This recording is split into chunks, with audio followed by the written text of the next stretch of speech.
Okay, good evening. We're back with First Chronicles chapter 11. David becomes king of all Israel. Then all Israel went to David at Hebron and told him, "We are all members of your family. For a long time, even while Saul was our king, you were the one who really led Israel. And the Lord your God has told you, you will be the shepherd of my people Israel. You will be their leader." So here at Hebron, David made a covenant with the leaders of Israel before the Lord. They anointed him king of Israel, just as the Lord had promised through Samuel. David captures Jerusalem. Then David and all Israel went to Jerusalem, or Jubis, as it used to be called, where the Jebusites, original inhabitants of the land, lived. The people of Jebus said to David, "You will never get in here." But David captured the fortress of Zion, now called the City of David. David said to his troops, "Whoever leads the attack against the Jebusites will become the commander of my armies." And Joab, the son of David's sister, Zariah, led the attack, so he became the commander of David's armies. David made the fortress his home, and that is why it is called the City of David. He extended the city from the Millo to the surrounding area, while Joab rebuilt the rest of Jerusalem. David became more and more powerful because the Lord Almighty was with him. David's mighty men. These are the leaders of David's mighty men. Together, with all Israel, they determined to make David their king, just as the Lord had promised concerning Israel. Here's the record of David's mightiest men.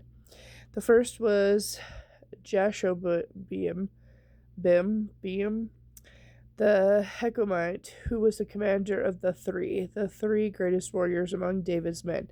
He once used his spear to kill 300 enemy warriors in a single battle. Next in rank among the three was Eliezer, son of Dodai, a descendant of Aoah. He was with David in the battle against the Philistines at Pas-Demim. The battle took place in a field full of barley, and the Israelite army fled, but Eliezer and David held their ground in the middle of the field and beat back the Philistines. Excuse me while I turn the page. So the Lord saved them by giving them a great victory.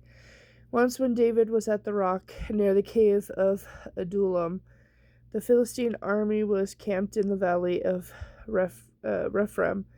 The three, who were among the 30, an elite group among David's fighting men, went down to meet him there. David was staying at the stronghold at the time, and the Philistine detachment had occupied the town of Bethlehem. David remarked longingly to his men, "Oh, how I would love some of that good water from the well in Bethlehem, the one by the gate." So the three broke through the Philistine lines, drew some water from the well, and brought it back to David. But David refused to drink it. Instead, he poured it out before the Lord. "God forbid that I should drink this," he exclaimed. "This water is as precious as the blood of these men who risked their lives to bring it to me." So David did not drink it. This is an example of the exploits of the three. David's 30 mighty men. Abishai, the brother of Joab, was the leader of the 30. He once used his spear to kill 300 enemy warriors in a single battle. It was by such feats that he became as famous as the three. Abishai was the most famous of the 30 and was their commander, though he was not one of the three. There was also Benaiah, son of Joada, a valiant warrior from Kabzeel. He did many heroic deeds, which included killing 2 of Moab's mightiest warriors. Another time he chased a lion down into a pit, then despite the snow and slippery ground, he caught the lion and killed it. Another time, armed with only a club, he killed an Egyptian warrior who was 7.5 feet tall, and whose spear was as thick as a weaver's beam. However you pronounce that, wrenched the spear from the Egyptian's hand and killed him with it. There are some of the deeds that made Bene as famous as the three. He was more honored than the other members of the 30, though he was not one of the three, and David made him commander of his bodyguard. These were also included among David's mighty men. Asahel, Joab's brother, Elihana, son of Dodo, from Bethlehem, Shammah from Harad, Hilaz from Pelon, Ira, son of Ikish, from Tekoa, Ebezer from Anathoth, Sibbecai from Husha, Zelmon from Aoa, Maharah from Netophath, Helaid, son of Bana from Netophath, Etha, son of Ribai from Gibeah, Gibeah, from the tribe of Benjamin, Benae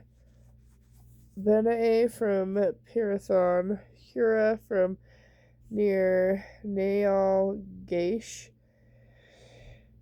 Abba Alban the Arbathite, Azmaveth from Baharam, Elabah from Shalaban, the sons of Jashin from Gizon, Jonathan, son of Shiga from Harar, Am, son of Sharar from Harar, Eliphal, son of Hefer from Mechera, Ahijah from Pelon, Hizro from Carmel, Perah, son of Ezbah, Joel, the brother of Nathan, Nimbar, son of Hagar, Zilach from Ammon, Nahar from Beeroth, Joab's armor bearer, Ira from Jitar, Jereb from Jitar, Uriah the Hittite, Zabad, son of Ale, Adonina, son of Shizah the Reubenite, leader who had 30 men with him, Hanan, son of Makkah, Josaphat from Mithna, Uzzah from Ashtoroth, Shammah and Joel, the sons of Hotham from Er, Jedidil, son of Shimei, Joah, his brother from Tiz, Ilil from Mava, Jerebah and Josephah, for the sons of Elnam, Ithma from Moab, Ilil and Obed, Joshel from Jobah. Okay, and with that, I'll be back later with chapter 12.